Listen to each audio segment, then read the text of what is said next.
back at LASCON this year. You invited me back even after the poop talk. That's good. I also brought a laptop that apparently has all kinds of issues. You know, Apple likes to do USB-C, so I'm going to try and bounce between flipping slides. I'm not used to that. Hi, I am going to just talk about myself for a moment here. First of all, I really like to draw comic strips and make fun of myself. I'm called Stripey at work.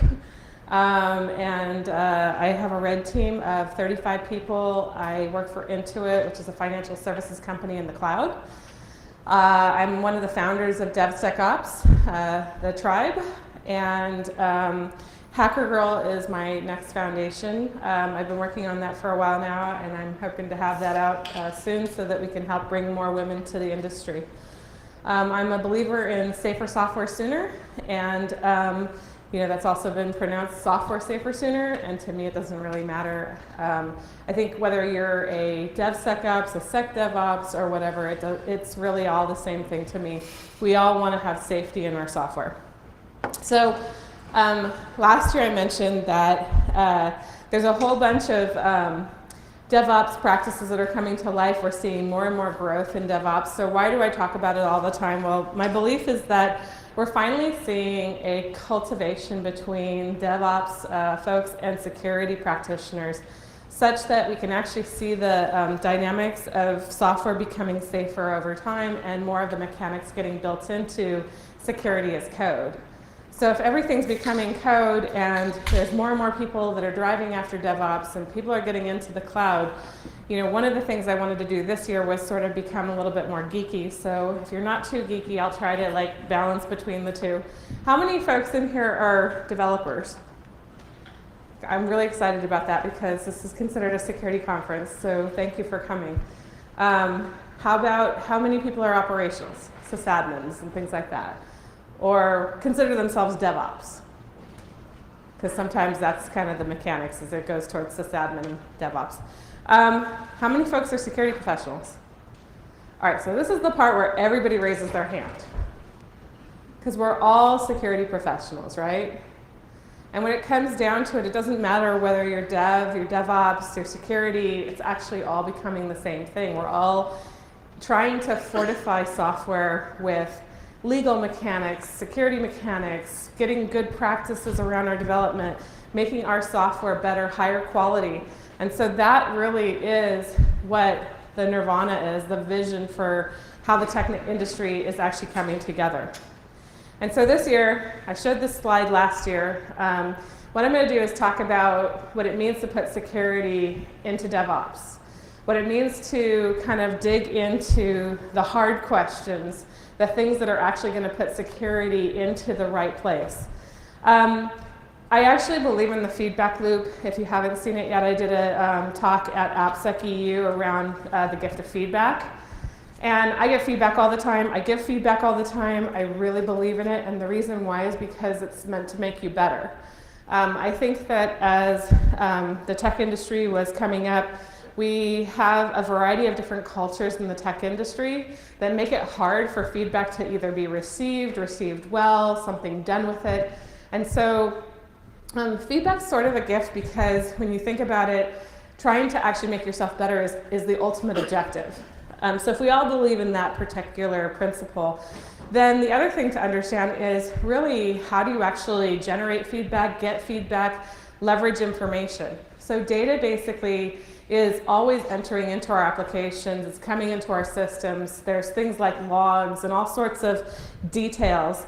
And security, getting closer to DevOps, means basically taking all that information and turning it into something useful. As you can see up here, that means that your product Scrum team really has that feedback highway, whether it be through their CI/CD process, which is basically their development process that delivers software from software code all the way out to production. There's all these different gates that go through, and things like the build process will spit out logs. Being able to check in code will spit out logs, but all that information gets to your Scrum team first. So why DevOps? Because ultimately that's the people who are taking in information and turning it into decisions And sometimes we question decisions that are being made in the fray. But I can tell you, running a DevOps team is really interesting because I'm a security practitioner first. I build security software. And that's really, really hard because what it means is that you got this security brain that fights with your DevOps brain because you got to get something done fast, but you also want to do it well. And so you're constantly trying to figure out how this value creation thing comes to play. So if basically your Scrum team has all this information and you're a security practitioner, you know what that means? You're screwed, right? We're constantly begging as security practitioners for more information. In the traditional world, we didn't have to beg, we just have to show up and say, you have to put in a firewall, and then we go to the firewalls and we pull out the data. Well, because the developers didn't run the firewalls, we actually had the data. We weren't screwed, right? IDS systems, oh, we'll put those in line, they're transparent, we'll make it so the developers don't have to think about it. And we had the data, right? And the applications would get put in, and we didn't have the data. And why didn't we have the data? Because it required you to actually have friction when the data had to get generated.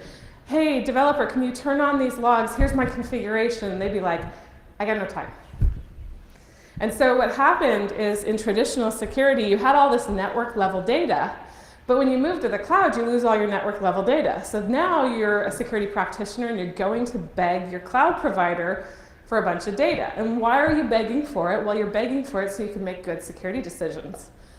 So what if we kind of change this whole paradigm and realize that the reason why the security practitioner wants all this data is because they do things with it like marry it up with threat intel.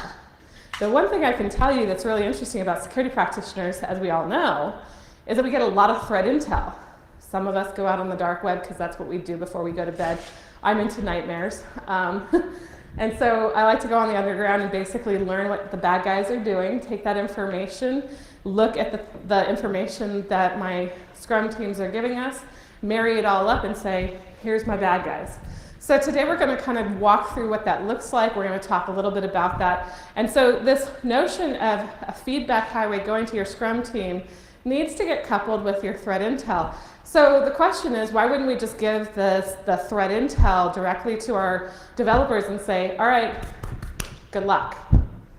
Well, here's why. Because they're into value creation.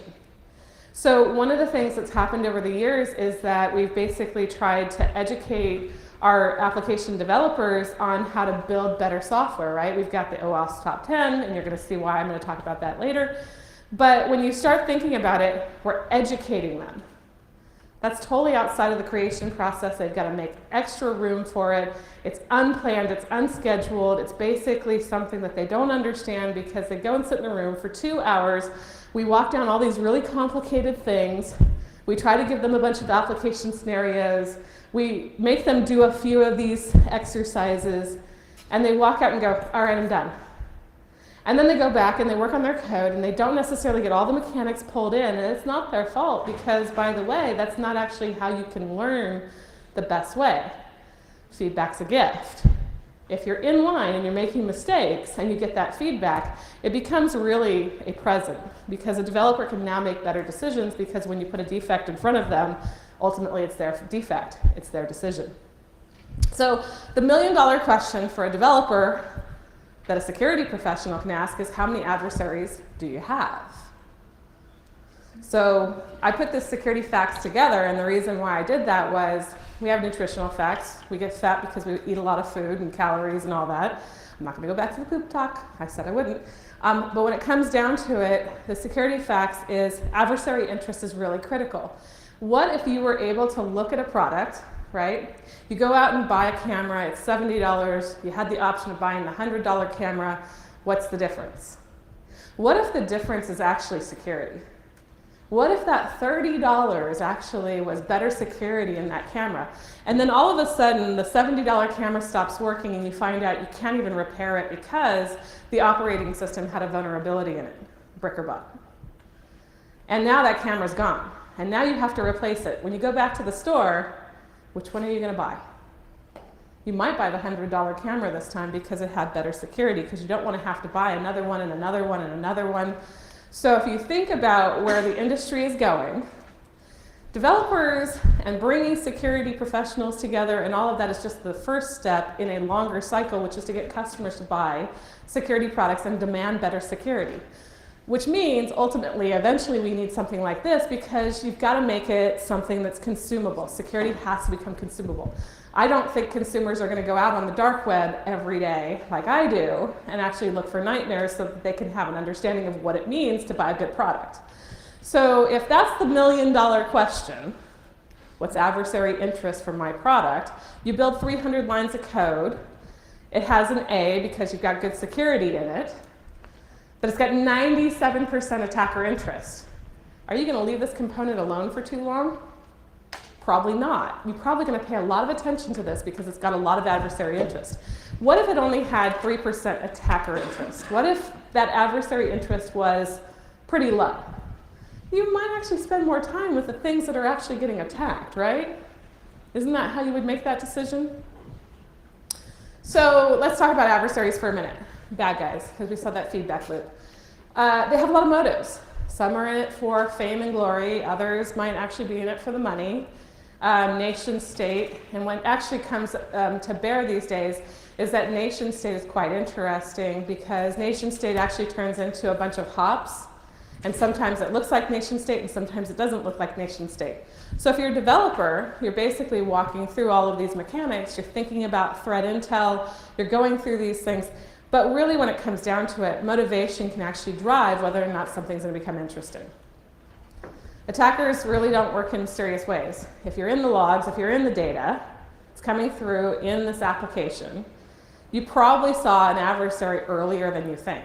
And so when did you see them is really important. Most of the time, adversaries will hit your DNS logs. How many developers actually get their DNS logs back as feedback? No? I actually demand it from my applications. And the reason why is because I want early information about who's using my products. Now, the coolest part about being a developer is you have a funnel. You have a conversion funnel. You have your actual customer conversion funnel, and you have your bad guy conversion funnel. I like to say that we actually don't develop software well from the standpoint of controls when we're thinking about it all being one thing. Because that means that you're putting friction in front of your customer, and that friction is actually meant for your bad guys. So if you actually want to start to understand your applications and you're a developer, what you want to do is you actually want to bifurcate your funnel, your conversion funnel, and get to the point where you're wasting the right people's time. And I say that because those are your adversaries. They're in here, they're working along, but guess what? If you could actually lengthen that cycle, and you could actually waste their time in the right way, those are the controls to put into your products. Those are the things to be thinking about. How do I actually create friction for the right people and not the wrong people? Customers actually deserve a really good experience, and they don't necessarily need to have the level of friction that we apply because we put one size fits all into the mix. Again, how many adversaries do you have? I know that number from my organization. I can tell you some of the things about my top adversaries, like personal details, because we actually learn about our bad guys. And so that's the type of threat intel that you can get when you're a security professional, and that's the kind of information that a developer wants when they're trying to figure out, well, how do I slow this guy down, right? How do I make it so he doesn't want to come back to my application? What if the KPI for your application is how many times does a bad guy return to my application? What if your conversion funnel is you want that to go down to 0? But you don't want your customers to go down to 0, right? So they're totally different dynamics and mechanics that we have to put together. So the question, like I said, the million-dollar question is how many adversaries do you have? Your application has a bunch. You don't necessarily have that information as a developer because you don't necessarily know what's a bad guy and what's a good guy in your application unless you have anomaly detection, unless you have some sort of threat intel, unless you're sifting your logs, you're going through that information to be able to create that bad guy funnel. And so I'm going to spend a little bit of time on talking about the bad guy funnel. So at my company, we have a bunch of funnels. This is my bad guy funnel, okay? And my bad guy funnel, I have a bunch of customer funnels, and then I got a bad guy funnel. And what I found is that the developers don't necessarily want to have to spend too much time on bad guy funnels because, by the way, for them, it's actually a waste of time. If you're a DevOps, waste is a bad thing. If you're a security professional, waste is a bad thing. We all need to get rid of waste. So how can I become valuable as a security professional is really about how do I take this information and make it useful for my development teams so that in their cycle they can play on these controls to waste bad guy time. Well, I have terabytes of data that come in every day, large amounts. I've got petabytes over a very large period of time. And those petabytes have to be sifted, and quite often some things have to be replayed. I have really knowledgeable adversaries. Some of them like to come back in short windows. I know exactly the percentages there. So I think it's like in most companies, it's around 70 to 80% of your bad guys return within 7 days. That's kind of cool. But there's this other portion of the bad guys that return over 30 days. And that's actually 20% of your bad guys return over 30 days. Why? Because they know that your logs are going to roll over in 30 days, which means how do we actually create the right buffer of information and how do we actually sort for the right bad guys? So when we were looking earlier about motivations, the motivations of somebody who's in 7 days is lucky. I want to find out what's weak in your application as quickly as possible. And like I said, 80% of my traffic for bad guys is lucky. So if 20% is good and 80% is lucky, we're going to spend a little bit of time today on lucky, and we're going to actually work through this. So this funnel is all about taking in all the right information. What do I need to know about my organization? What do I need to know about the mechanics of the security details? How do I actually sift that? And how do I turn out not billions of events to my development teams, but actually hundreds of things to my development teams that they can actually put into their backlog? I used to believe that SLA maintenance for security was like never going to happen. I don't know if anybody's had the experience of having just laundry lists of all these vulnerabilities that have to get fixed and then telling the company they got 2 days, 7 days, 30 days, 90 days to fix something. Anybody gone through that exercise and felt like it was hopeless? I don't have a hopeless situation anymore. Our things are getting fixed within that 2, 7, 30, 90, and however many days. And sometimes I will give a bug out and 10 minutes later it's fixed. 10 minutes, holy crap. I used to think that 2-day SLAs were a crazy thing and that there were unicorns in this world that were magical and that's how they got to the 2 days. And actually now I know it's possible because there's a scientific approach that can get you there. The final thing I'll leave on this slide is, I don't need that information as a security professional. I'm not making decisions about it. I need to make sure that my development team actually has the information to make decisions about it. So if I'm going through these mechanics, why am I going through these mechanics? Well, I'm actually taking the information and I'm turning it into defects in the backlog of a developer. That's the coolest thing ever because when I'm a developer, what I see from my perspective is a bunch of bugs that I can now fix. And they're part of the mistakes that I made, and when you color them with adversary interest, they get fixed faster. 2 days becomes possible. So for all those hopeless ones, it's really not that hopeless. It took a whole bunch of mind bending, and I had to actually get out of my depression at one point. And I woke up and said, you know what? I like my backlog. I love my backlog. I build stories in my backlog. Wait a minute, developers do that too. Unplanned, unscheduled work. Whoa. If I give them the information, if I give them features and I give them this information, I can have them actually work on it because then I can prioritize and help them with it. So what's that kind of look like? I'm going to kind of spin your head around. We've done OWASP top 10 in the application security industry for a very long time because that's what developers need to know, and we're going to train them for hours on end every year. And they may or may not get it, and then every year we're going to change the OWASP top 10 so we can confuse them. Right? Is that how it works? Okay, so I'm going to change your mind. I don't use necessarily that approach. I do use that information, but I don't use that approach. Winning looks like this. My CEO talks about kill chain. My CEO. My board of directors talks about kill chain. My developers talk about kill chain. My security professionals talk about kill chain. We talk about kill chain. Why do we talk about kill chain? Because adversaries use kill chain practices. MITRE has some really cool detailed information for the side of the development process, which actually developers need to know about, which is C1 through C4. C1 is really about reconnaissance that's happening against your application. Why do you want your DNS logs? You want them for reconnaissance purposes. Bad guys actually go to your stuff, look at it, and then decide whether they're going to do something against it. And then eventually you're going to see them progress. They're going to basically bounce around, get a whole bunch of information. This is called chaining, okay? And eventually a C4 happens. In some organizations, a C4 is an F. In my organization, a C4 is an F. Why am I saying an F? Because I've actually converted it to human. I'm going to show you that slide in a minute. So we use A through F. When you get an F as a developer, most developers were A students. I'm just going to let you know. Some were B students because I've seen their code. And what I'll tell you is that people react to grades very easily because they may not remember C1 through C4 and all the security bits and bytes that I really care about as a professional.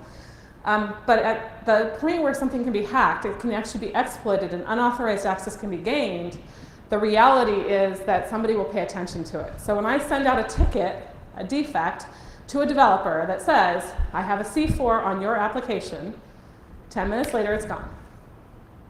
And the reason why is because they realize what that means, and especially if it has adversary interest, because what they know is there's some sort of gateway to their application that they didn't think about, and they're not even sure how it happened, because attackers are magical unicorns, right? Now, the truth is that attackers are not magical unicorns.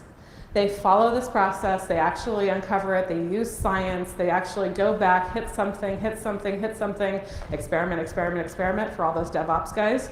Experiment, experiment, experiment. I'm a red team leader. You know what we do all day? Experiment, experiment, experiment.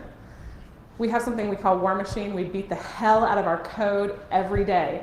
And it's not at the end of production. We beat it when it comes to commitments. So if you're going to check in your code, we beat the heck out of that. That's called Rebel. When we go beat up code when it's in production, that's called taking over and pwning your stuff. And so from a development practice, the other thing that I've put in place is dark insight. Dark insight is about attacker interest. How do I predict when an attacker is going to go after something? Well, you know what? If you want to do ML, this is the coolest thing ever. Security is the biggest big data problem your company has. If you want to predict where they're going to go next, you take the information about what they did last, and you forecast it on the weaknesses that you see coming out of your pipeline, and you can predict with decent accuracy what they're going to go after next. Wouldn't your developers like to know that their stuff is going to be the highlight of an attacker's party? And the reason why that's important is because now they understand that they do need to put controls in place. They do need to waste the attacker's time. It is more valuable for them to spend a few of their cycles trying to work on those things and not just value creation. And so that's the mechanics of the thinking that goes into really up-leveling your practices. So how do I ensure I find them all? This is a really complicated slide. It's out on the DevSecOps GitHub. You can steal the whole thing. I love to steal other people's stuff, so I always hunt people that come to these conferences and talk because I can find things that are very valuable. We actually break things up from external, internal, and privileged perspective. I've got adversaries who care about one of those perspectives or more than one of those perspectives. When I get a catalog of adversaries, I'm just going to make up a number here. I'm going to say 10, and I'm going to tell you that's a very low number for most companies. I've got 10 adversary types, right? I'm sorry, 10 adversaries. I want to break them into types. I'm going to basically say these three are external adversaries, these three are internal adversaries, and these three care about privilege, and I've got one that's like runs against everything else. So now that I'm kind of thinking about how I ensure them all, what's your external surface look like? What's your internal surface look like? And what's your privileged surface look like? If you're a developer, you should kind of care about this, and here's why. When you put something out and you're thinking about how somebody's going to interact with it, the more external surface you provide, the more you provide 80% of the people who care about breaking into your stuff an ability to actually break into your stuff. So I always tell developers, like, think about creating the smallest possible external surface. And then when you start thinking about internal attacks, when you're breaking these things down, you have adversaries that can get in through the inside. But they have a very different mode of operating. And sometimes you have a nation state or a pro who's going to use all these different things together. And so as you're kind of seeing, I'm breaking down into categories these different types of adversaries. And there's a reason why. When I want to actually get rid of them and create friction, sometimes different friction for different types of adversaries. So what works on an external adversary doesn't necessarily work on an internal adversary, because the internal adversary problem is I have to figure out how to trust somebody that I already consider trusted. So if you can imagine, when you're dealing with an internal adversary, you have to actually ask questions that actually turn things around. Like, hey, your machine got broken into. And if the next answer to that is, well, I'm almost done with my gig here, I'll turn it into you in 30 days, you might have a problem, right? So if you're kind of working through these mechanics of attacks that are happening, you have to come up with these different scenarios of how you're going to create the friction. So what's it look like to enumerate attack surface? I've got a little type blurb here. This is actually just one scenario. If an attacker wants to actually get to your data, and they want to kind of break these things down, there's ways that you actually put these mechanics in place. If you're a developer, you're going to go through this. You're going to actually draw up some of these scenarios because you want to create the right friction points, and you don't want to create the wrong friction points. When it comes to enumerating, you're going to actually put things in place like, let me take all of the dimensions of my external attack surface and let me put them down on a grid. This is actually, if you don't know it, it's the diamond pattern model for doing threat modeling. And so some of the diamond patterns can allow you to figure out how you're actually going to have dimensional attacks. That paired with a attack map approach can allow you to figure out how to walk through those mechanics of an attack. Now, what I'll tell you is I've always tested on the theory that threat modeling was really important, but how many people have gone through a 2-day exercise to train folks or learn about threat modeling? Yep, was it great? Did you learn threat modeling? Anybody learn threat modeling? Anybody say they're really great at threat modeling? Like one person? Half a person? All right, so let me help you out. I had an experiment, attack maps. This is kind of cool. We basically took a bunch of developers and said, here's a blank piece of paper, draw your architecture and tell me how you're going to break into it. You have 15 minutes, go. And they came back with wildly complex architectural diagrams that they had really good attacks on, and it was incredible. In 15 minutes with a blank piece of paper, somebody can attack their stuff. And they know all of the decisions that they made around what risks they took, so they knew exactly where to break into their stuff. What if we're getting it wrong? What if we don't need them to convert their development ease into our language? What if we have to start learning their language, which is understanding how to code and actually turning it into something that allows them to function and us to operate? And so the way that I look at it is, if somebody can actually do this without having to know any methodology, because they can actually draw the boxes and lines that allow them to break into their stuff, then we're just getting it wrong. We need them to do that more often so that they can understand their adversary path. So what's the mechanics of an attack? I have a whole bunch of these diagrams and details, and yeah, these are very, very hard to see, so I'm so sorry. But if you want these slides, I'll give you the short link at the very end. In this particular scenario, what happens is you have a bunch of, understanding of subnets. You're kind of drawing your stuff. This is the 15-minute process. This didn't take me more than 10 minutes to do because, by the way, it's just an application with like one-page front end, because those aren't problematic at all, right? They don't have things like Nginx under the hood. They don't have, an operating system. They don't have any problems, right? Oh, no, wait, hold on. They're on Lambda, and it's just a function. How bad could that be? Well, we know from James Wickett here in Texas that one bad function can allow for command injection and full account takeover in your cloud account. That's just terrible. So when you come down to the mechanics of an attack, and somebody can do it on a blank piece of paper, and you can figure out what these things are, you're just basically creating your understanding of the bad guy funnel. And if you've got the bad guy funnel, you're basically trying to figure out what controls you're going to put in place, and then you have to actually measure whether or not they're creating the right understanding of whether or not you're chasing away your bad guy. I have a KPI, which is I have a return rate for my adversaries. And so I go into my conversations with our security executives and say, all right, I'm going to commit to reducing the attacker return rate. That's really, really, really hard. Like on the scale of hard, that's so hard. But what I've found is that there's things like honeypots that you can use. There's things like sandboxes. You can funnel traffic. We have something called Wasabi, which is an A/B framework. If you're a security professional, you really want to learn what an A/B framework is, because what it is about shunting traffic. And so if you have these funnels that are basically two-tiered, which is your customers and your bad guys, being able to take your good guy traffic in and not create that friction, and creating a bad guy friction is actually much easier with an A/B framework. And so this is kind of how do you actually get to the point where you can have an algorithm that allows you to shunt the right traffic. You need to understand how to create the attack map to do that. So converting to human, we have something called Open Gradebook. And converting to human is the whole A through F scenario. So this is actually adaptable. In some companies, the F starts way over at C7, which means that just before somebody's going to get away with the goods, they have basically an F, which means they allow for things to happen in their environment. Bad guys can get in, but there's a belief that nobody can get out. In other companies, and I haven't seen it go so far as F is like reconnaissance, although I think the government kind of considers that an F in some scenarios. And so it really just depends on your company. What risk do you want to take on the kill chain? You can actually move that lever. So if you're trying to be more risk conservative, you would move to the left. If you're trying to be less risk conservative, you're going to move to the right. And so that's going to allow you to put the numbers in place.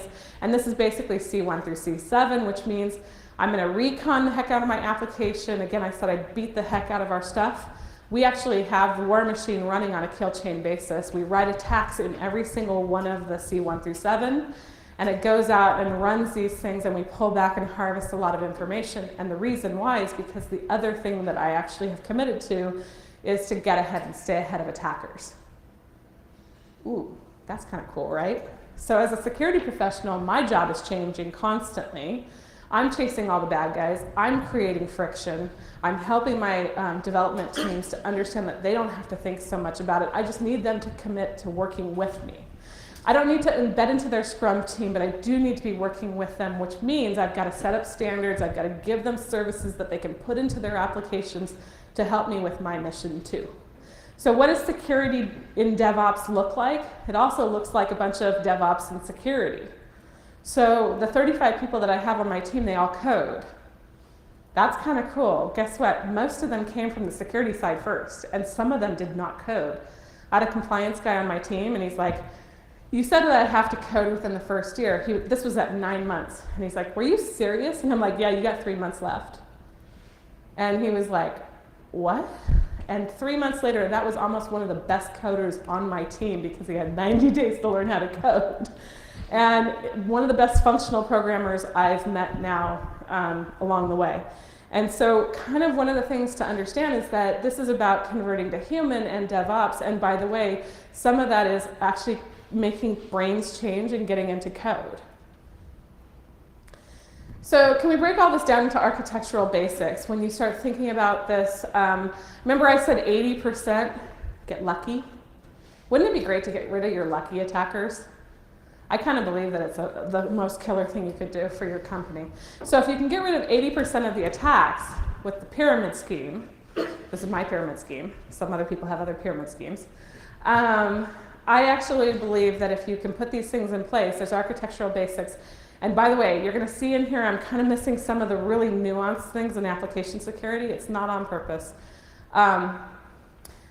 I believe when we first put this in place, we started thinking about these things mechanically, and then all of a sudden accidentally realized, wait a minute, most of our attacks don't start with AppSec problems. They don't start with Burp Suite Pro. They start with a whole bunch of other things that if I got them done well, then I wouldn't have to worry about so much these other things. And so what we also found out is that most lucky attacks don't actually start with AppSec. But the good ones, they start with AppSec. And that was a lesson that we had to learn. So that's why I say it wasn't on purpose. So when we think about it, this pyramid scheme is 5 basic things. Everybody loves the Maslow hierarchy, right? People can remember very few things. If they can remember anything, give them 5 things to remember. And 5 things to remember will turn out to an 80% return against your bad guys. So we're going to kind of walk through the architectural mechanics of this, your zoning and containment. I talked a little bit about cloud security at RSA a couple years ago. And in that talk, one of the things that I said was we actually have had to figure out how to understand hostile boundaries. There's a paper for Google that's called the Beyond Corp paper. If you haven't read it, I would tell you, you really have to read that paper. And the reason why is because hostile environments is actually where we're all at now, because if you're using the cloud, you're using a SaaS, you're using a PaaS, you're using anything that actually isn't inside of your 4 walls that you control, you're in a hostile environment. Which means now you need threat intel that actually allows you to understand your third parties. It means you have to have logical boundaries around your DNS. So your recursive DNS is really, really important. We leverage OpenDNS to be able to create that boundary. We've put it on everything on purpose, because if you can actually create friction in the right places, you can reduce your bad guys, right? So what happens with zoning and containment is creating a logical boundary. And again, whoever you trust has to be part of the logical boundary. So you have to have ways to actually include them in those logical boundaries, and the containment principles have to allow you to look at your funnel and say, all right, how big is my true funnel? My bad guys are, when I work with other companies, are also their bad guys. So when I say I know my number, when I'm working with other companies, I need to know their number too, because their number, if it doesn't overlap with my number, is actually a much bigger number for me, right? So the number of trusts that you actually create actually extends your adversary pool and opportunities for them. They are really, really wily people. They like to use people and tools and holes in different applications, and they like to burrow in, and they like to find ways to actually exploit things that don't look like some little box that we create with little boundaries in it and controls applied to it. Asset management. This is not just knowing your stuff. This is knowing your stuff and keeping it maintained, right? So you build these controls and then you just walk away from them. That's not a good thing. When we say that we're going to patch something or restack it, and restacking is when you actually burn your cloud account down to the ground and bring it all back up because you use really good code practices and automation. When you actually know your stuff and you keep it up to date, then you actually get rid of a whole bunch of opportunities for bad guys and targets that actually you shouldn't have. As a developer, you should love having a manifest for your stuff because it makes it easier to develop anyways. You got to move your stuff around, really easy to take your manifest and move it. When you start thinking about how you're going to actually address these problems, it becomes interesting. There's companies out there that really do believe in fewer, better suppliers, and that does become operationally interesting when you have the right products that can help you to enumerate all of the different libraries.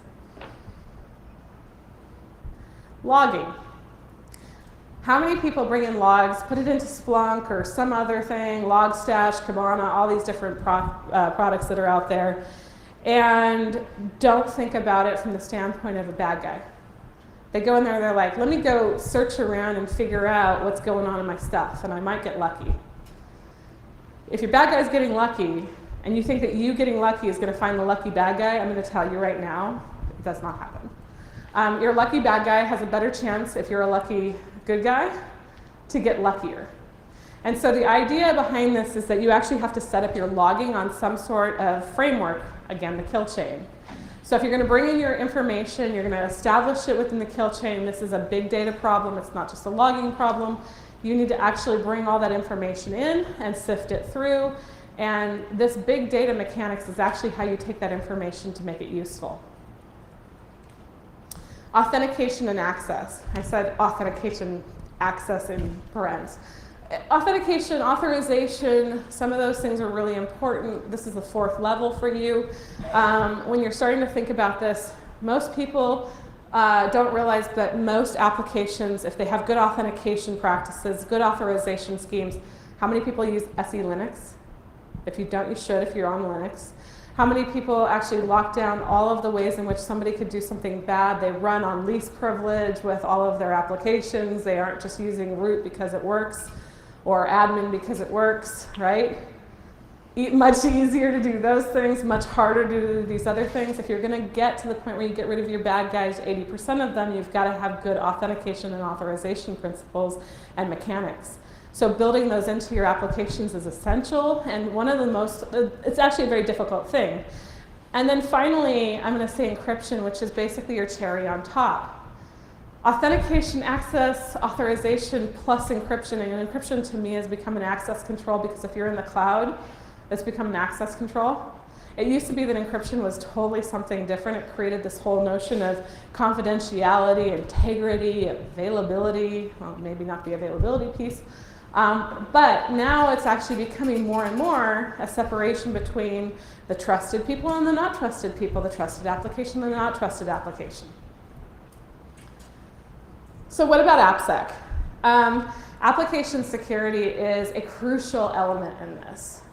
Most of the people who are finding application security problems in bad guy scenarios are actually going through and finding 20% of the things that are problematic for you. And by the way, they're coming back multiple times to find these things, and they're creating tons of noise. And by the way, they're using your information against you. They might know that you're a white hat customer. They might know that you're a Qualys customer. You know what they do? In Burp Suite, in their headers, they actually put in a whole bunch of stuff that you whitelist because it's noisy. We've actually conditioned ourselves to make it really easy for the 20%, the guys who are actually good, to be better. In your logs, if you use things like RASP, you'll actually find out that it's not you and it's not your provider. It's actually the bad guys using all of the information that's being whitelisted by your development teams because it's just too noisy. I really like that because it's a way for me to quickly identify my bad guys that are good. So I'm like, please bring it on. Keep using white hat signatures against me. It's fabulous. And so it actually cuts down my time if I actually know that I'm looking for that. When you put an agent into your application, you actually can get a whole bunch of this good information, and you don't even have to really work too hard at it. When you look at RASP, this will allow you to see a lot of these things. It actually brings application security into the right level of lens.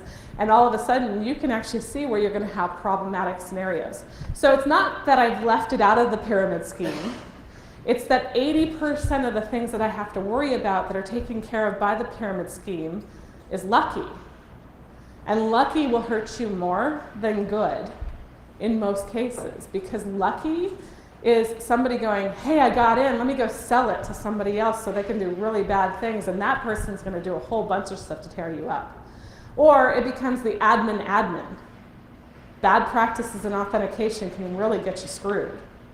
So the other piece of this is, what does getting ahead look like, right? How do you build it all in? You might have seen this last year. Development actually has the ability to make this work really quickly. And when it comes down to it, they all have very seamless pipelines, CI/CD, right? That scenario of being able to push your code quickly. They don't have a whole bunch of complication. There's not a lot of noise. But security has an uphill battle. We have so many different products to orchestrate, to try and get information out of, to try and beat the heck out of our code, and organizing that is actually a really heavy lift. If you're a vendor sitting in here, please make your stuff easier. Start pulling in the different scenarios that I need to use so that I can get down to one product per phase. And the reason why is because this is the challenge ahead of us, to put software into a better state. And then, is it easy? No. Is it going to be fast for you to get there? If you want to stay ahead of bad guys, this is the maturity model for a DevSecOps process. This is the kind of behaviors that you actually have to create. Your culture is the first thing that's going to actually inhibit you. I would say that the reason why we're successful is because my CEO and board of directors and audit committee actually talk about kill chain. That's the stuff we put in front of them. And the reason why that's important is because that allows for everything else to come into play. It gives you the ability to invest in the right scenarios into a practice like this. So you might also need a hat trick. When you think about it, I run a red team. Why do I run a red team? Because I actually mimic bad guys for my company. And I mimic them as far up in the chain as I can within the development process. If I can get to your code first and I can break into it there and I can tell you about it there, then you won't actually put anything into production that makes it easier for bad guys. And so what we've actually invested in is how do I actually mimic the adversaries so that they have less opportunities. I've created a ton of friction because we're a hard target then. Am I going to tell you that we're perfect? We're not perfect. Everybody's got problems out there. There's a lot of companies that struggle with it more than others. And I can tell you that that's a hard thing to say, but the truth is that mistakes do happen and we do have to learn from it. And that is what the DevOps mantra is. So we have to find a way to experiment as quickly as we can. And the better you can do that and the faster you can do that, the more likely you're going to be able to get ahead of bad guys. So I'm going to leave you a couple of things. I have a bunch of these. If you want my slides, you can go to dso.to/talks-LASCON 2017. And LASCON 2017 is all one word. That's basically a short link for this presentation. And this is information about, there's been plenty of DevSecOps stuff that has happened across the industry. One of the things that was talked about by my company was around how to do cloud security at RSA, and that was pretty cool. DevSecOps playbook at SANS, if you haven't seen it, you should go look at it. It's actually got some really interesting stuff in there. There's a whole bunch of people who are trying to bring this to life. We're all talking about it. We're trying to practice together, experimenting together, and getting information together. Your DevSecOps symposium at IANS, if you don't know what IANS is, it's a research group. I'm a faculty there, and the reason why is because I learn a lot by working with other companies who are experimenting too. And we work across the industry to do question and answer scenarios. It is an incredible opportunity to be able to have conversations like this. DevSecOps lessons at OWASP, if you have not seen this presentation and you are really looking for some incredible metrics, I gotta tell you, Derek Weeks blows the socks off of everybody else in SDLC and has incredible information that you can use to benchmark you and your organization. One of the most impactful things that I've seen in the last year. Finally, full stack attack at RSA was a few years ago. There's a presentation, you should totally look at it. Veracode did it. I loved it because it was actually 2 years after we had learned the same things. They were talking about it broadly, and that has allowed us as a security industry to be able to share more information. The other thing that you're going to find out is in some of my presentations that we actually test things like API key exposures. The bad guys in the cloud are able to do things within hours that they shouldn't be able to do. So final thing. You need to get involved in a community. If you're starting to understand what DevOps is and you really do need to get more information, you want to experiment, you want to have good conversations, you want to learn and have learning agility that matches the DevOps needs, you've got to find other people that are willing to have the conversations with you. One of the things that's happening in the security industry is we're starting to share and we need to share more. So I would just encourage you, get out, talk to other people. This is an opportunity for you to get into DevSecOps. It's also, there's a whole bunch of other communities out there. I love the ones that are out here. DevOps Days, a shout out to John Willis, because I am an incredible fan of his. There's a lot more security going into these different practices. The folks out here that are doing DevOps Days are just amazing. It's a really incredible community as well. So thank you so much for your time today. I really appreciate it.